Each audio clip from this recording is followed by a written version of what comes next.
È un comparto che sta crescendo in tutti i paesi del mondo, ma guidato, il driven di questo mercato è senz'altro il Prosecco superiore che a Valdobbiadene ha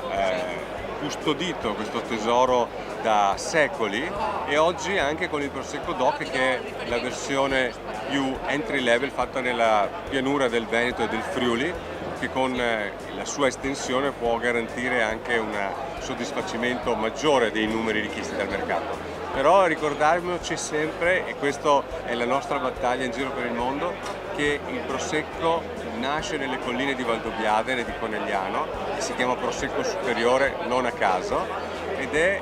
oggi sulla totalità delle bottiglie prodotte, su circa ormai 600 milioni di bottiglie prodotte di Prosecco, solo una su 6 viene dalla zona storica collinare di Conegliano Valdobbiadene. Come poi, ancora andando più nel dettaglio nel mondo del Prosecco, all'interno del Prosecco superiore c'è il Cartizze, e lì stiamo parlando di una produzione di una bottiglia ogni 600 di Cartizze rispetto al mondo del Prosecco. Noi tra l'altro come famiglia sicuramente interpretiamo, penso in modo eccellente, questa lunga tradizione. Io sono la 21esima generazione, Visol è una famiglia di viticoltori dal 1542, generazione dopo generazione abbiamo potuto acquistare degli appezzamenti solo nelle alte colline. La caratteristica principale della nostra azienda è di avere vigneti solo in alta collina, nessun vigneto in pianura,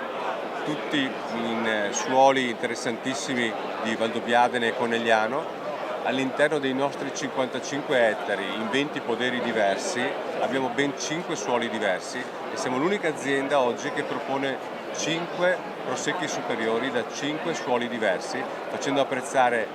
al mondo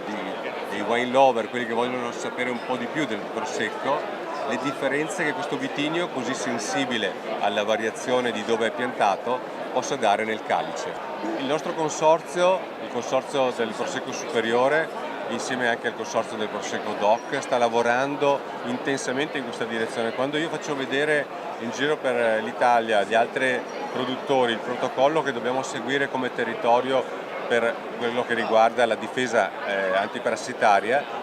tutti mi dicono: il vostro è il più restrittivo protocollo che abbia mai visto nella viticoltura, quindi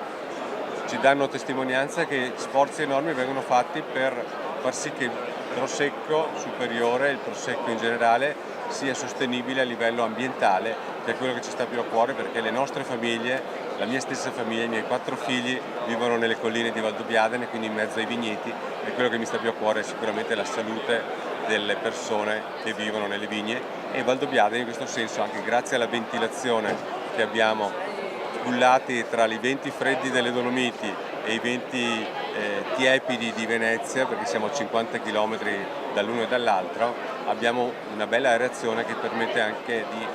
limitare moltissimo l'intervento nelle vigne. Eh sì, il Veneto dell'agricoltura è stata molto importante per recuperare la varietà d'Orona, che è una varietà veneziana che si era adattata per sopravvivere in questi terreni salmastri, perché pensate che c'è una quantità di sale nel terreno di Venissa, nell'isola di Mazzorbo, che è 2 volte e mezzo quello che è considerato il limite superiore per la viticoltura. Quindi questo vitigno, che noi sappiamo che in laguna si fa viticoltura da 2500 anni, nel corso dei secoli i vitigni si sono adattati a sopravvivere in questo ambiente unico al mondo. Venissa è ovviamente prima di tutto un produttore di vino, una cantina, e un ristorante con una stella Michelin, un'osteria un po' più semplice, e in più abbiamo 5 camere dove si può fermare a dormire e un albergo diffuso nell'isola di Burano. Stiamo cercando di far rivivere la parte della laguna, quella della Venezia nativa, dove questa città è nata, e che è una laguna di contadini, la campagna di Venezia, la vera campagna di Venezia. Venezia doveva appunto cercare di essere il più possibile autosufficiente, non a caso i campi, le piazze si chiamano campi a Venezia, perché venivano coltivate anche le piazze. In una città dove il 90% della superficie è acqua, la terra è sacra. Bellini sicuramente è un prodotto che ha una lunga tradizione, è nato a Venezia, è stato creato a Venezia, ma quello che noi abbiamo sempre voluto è di perseguire anche la produzione a Venezia. Noi abbiamo le migliori uve Glera che fanno la base prosecco per costituire il Bellini, e anche le pesche bianche vengono coltivate in zona, dove peraltro c'è un'antichissima tradizione della coltivazione della pesca bianca. Nei primi anni del Novecento a Cavallino c'era una distesa infinita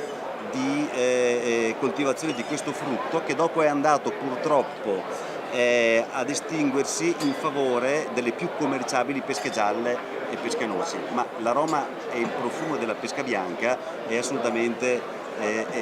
inconfondibile, e noi vogliamo insistere proprio su questa particolarità. Probabilmente ha una tradizione antichissima, cioè il famoso resentin delle pesche messe nel vino. Una volta si usava tagliare le pesche bianche, metterci del vino, ma il più buono alla fine non era mangiare le pesche, era quello che rimaneva, il resentin, e questo credo sia la vera origine antica del Bellini, cioè del frutto che sta con uno spumante fruttato come il Bellini. Ci sono dei frutti che si accompagnano particolarmente bene al prosecco. Abbiamo detto della pesca, c'è la fragola che si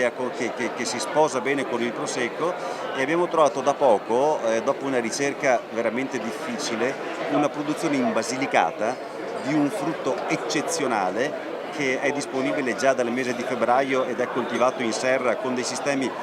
estremamente moderni, che ha degli aromi fantastici e che si sposa bene con il nostro prosecco. Io credo che siano prodotti classici, tradizionali, però molto moderni nella formulazione, perché abbiamo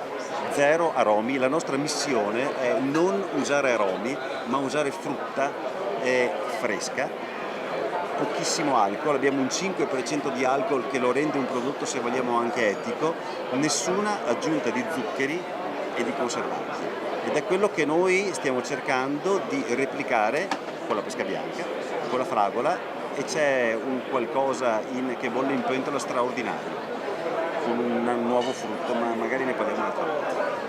Ecco, la stessa cosa noi pensiamo può essere fatta un po' con le bollicine, non perché noi non possiamo insegnare niente a nessuno, perché siamo tra gli ultimi arrivati, ma l'abbiamo fatto in Trentino con il classico. Adesso con la Cannevella, appunto, avendo comprato uno dei brand più di prestigio, piccola azienda, ma azienda vitivinicola e di prestigio, con un marchio conosciuto e ben conosciuto, però vogliamo dare una nostra patente di originalità, se vuoi, o di personalizzazione del prodotto. E come è nostra abitudine da 40 anni che c'è il gruppo tecnico Masi, cominciamo appunto con studi sistematici sui vari fattori di un certo prodotto, nel caso specifico appunto delle bollicine, sia classiche che con fermentazione in autoclave. Cosa c'è da vedere o da rivedere o eventualmente da confermare, perché non è detto che poi sempre si esca con l'innovazione. C'è in primo luogo quale uva, come fare la base spumante, in secondo luogo come fare la rifermentazione, con quali lieviti. Noi abbiamo dei lieviti personali nostri, che abbiamo, ed è una delle poche aziende la nostra che ha dei lieviti suoi, proprio si chiama Masist 1, 2, 3, fatti dalla Lallemand anni fa, per le uve appassite, ma utilizzabili anche in altro modo. Può darsi che funzionino, può darsi che non funzionino, comunque una selezione di lieviti che sia nostra. Ecco, e altra modalità, la lunghezza, il tempo, la temperatura della rifermentazione, della seconda fermentazione. E questo è un tema molto importante. Noi abbiamo trovato delle bollicine particolarmente soffici, setose, quando siamo entrati in Cannevel, e ci siamo chiesti come, e la risposta è stata molto semplice. Noi manteniamo in fermentazione minimo un mese e mezzo, anche 2 mesi, il che vuol dire che c'è la differenza. E appunto questo è anche uno degli altri temi che noi stiamo guardando a fondo, e abbiamo a questo fine anche studiato, e sarà presto in uso, un sistema di sperimentazione in piccole autoclavi per poter fare lieviti diversi, tempi diversi, temperatura diversa, in modo di avere delle risposte tecniche che ci avvallano quello che è stato fatto di buono, o che ci permettono di vedere oltre e di dire facciamo qualcosa di diverso e di più innovativo. non è che portiamo nulla di nuovo, il Prosecco ha il successo, il Valdobbiadene ha il suo successo, speriamo che lo mantenga questo successo, ma per mantenerlo io penso che dobbiamo pensare non solo agli allori di adesso, ma a qualche stellina in più da metterci sopra. E del vino, degli spiriti e degli aceti, anche tutto quello che in origine veniva dall'uva e che ancora viene dall'uva in buona parte, devo dire. Allora è un comparto molto sano, è un comparto che ci dà ancora risultati, abbiamo visto anche l'export di quest'anno, insomma grazie principalmente, questo è vero, alle bollicine, ma insomma anche il resto va monitorato, ma insomma continua ancora a pedalare. Molto bene il comparto degli spiriti,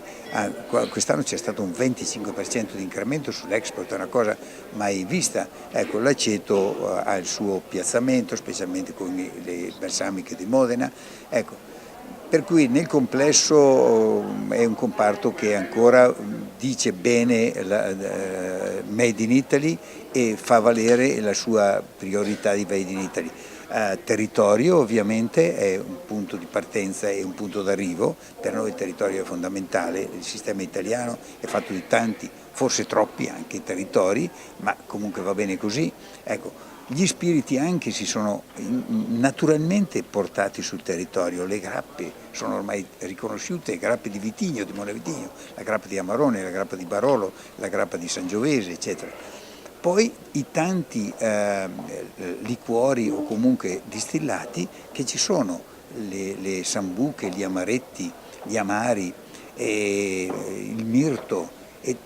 tutte queste cose legate a prodotti tipici delle varie regioni creano il bello e il buono di questo grande bouquet che è l'Italia. CSQA da sempre crede nel sistema Italia, nella qualità e nell'eccellenza. E quindi è chiaro che nel momento in cui viene fuori un'altra eccellenza che c'è sempre stata come il cioccolato di Modica, non potevamo che chiaramente supportarli. Crediamo che Modica sia una delle eccellenze d'Italia, non a caso è stata preso l'IGP, primo IGP europeo, e quindi come CSQA, proprio nel nostro spirito, nella nostra vision, ci siamo adoperati assieme per fare un percorso comune che andasse a certificare questa eccellenza. Devo dire che abbiamo ormai un'esperienza decennale, tutti gli enti di controllo sono nati nel 2009, quando una legge comunitaria impose il fatto che dovevano essere degli enti terzi di certificazione a fare il lavoro di controllo. Se dovessimo fare un resoconto di quello che è successo, io direi che è sicuramente positivo e soprattutto stiamo cercando in questi ultimi tempi di far cambiare l'approccio verso la certificazione, che prima era più visto come un orpello, come un aggravio. Noi invece vogliamo farlo diventare un valore aggiunto, vogliamo far sì che tutti i nostri target, dai consumatori alle aziende, ai consorzi, recepiscano la certificazione come un valore aggiunto, come un qualcosa da spendere positivamente nei confronti degli altri prodotti di tutto il mondo. Valore Italia è un ente di controllo privato, controlla 230 denominazioni, il 50% delle denominazioni italiane, e controlla tutto il prodotto dalla vigna alla bottiglia. In poche parole l'ente di controllo è un soggetto che verifica che le regole del disciplinare che i produttori si sono dati per produrre quel vino vengano rispettate, perché il consumatore in questo modo ha la garanzia e la certezza che c'è qualcuno che garantisce che quel prodotto che lui compra sul mercato è stato veramente controllato e tracciato. Il produttore ha un'ulteriore garanzia di un terzo rispetto a quella che lui dà sul prodotto. La qualità va garantita e noi abbiamo un sistema di tracciabilità del vino italiano a denominazione d'origine che è unica al mondo per profondità di controlli e capacità di garantire al consumatore quello che in etichetta gli viene promesso. Ma questo è uno degli aspetti della qualità, l'altro oggi molto importante è pensare che nel futuro della qualità si debba declinare anche la sostenibilità intesa come sostenibilità ambientale, il primo pilastro, quindi ovviamente i sistemi di coltivazione ma anche la carbon footprint, la water footprint. Oggi il consumo d'acqua è uno degli aspetti che riguarderà tutti noi per il futuro in carenza di piogge e quant'altro, riguarda la biodiversità sempre nel pilastro ambientale e infine, parlando degli altri pilastri, il pilastro sociale che non dobbiamo assolutamente dimenticare, perché da una parte rappresenta i rapporti tra le imprese e i loro dipendenti, quindi il modo come noi impieghiamo la manodopera, se facciamo tutto in maniera corretta, se li paghiamo correttamente, se facciamo formazione, se chi lavora per le nostre aziende si ritiene soddisfatto e gratificato dal lavoro che fa, ma anche e soprattutto il rapporto con le comunità che vivono intorno ai nostri vigneti, perché una grande denominazione è un grande territorio, quindi la sostenibilità del territorio deve essere percepita anche da chi ci vive, anche se non fa il mestiere del vignaiolo. Infine ovviamente la sostenibilità economica, perché tutti questi discorsi hanno un valore se le imprese, se i singoli agricoltori e viticoltori traggono dalla loro vigna, dalla loro cantina e dalla vendita delle loro bottiglie una remunerazione tale da permettere loro di continuare ad investire e soprattutto pensare alle generazioni future e quindi anche avere lo stimolo non solo a fare sostenibilità in maniera sempre più attenta, ma anche pensare che il domani è dei nostri figli.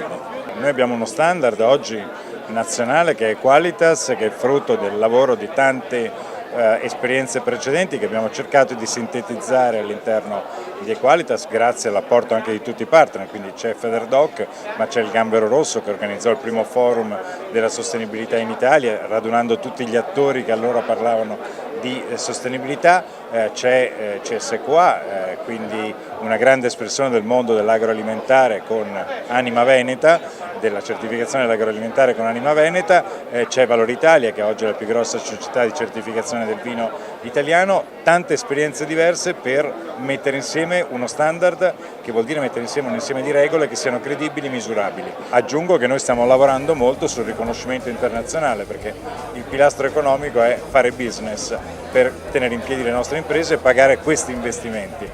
Oggi come oggi Equalitas ha un forte riconoscimento a livello dei grandi buyer internazionali, il prossimo incontro che faremo, spero nell'autunno di quest'anno, sarà per portare in Italia tutti questi buyer a spiegarci perché il lavoro che abbiamo fin qui fatto per loro, che sono quelli che comprano grandi quantità di vino di qualità italiana, di vino a denominazione italiana, è importante.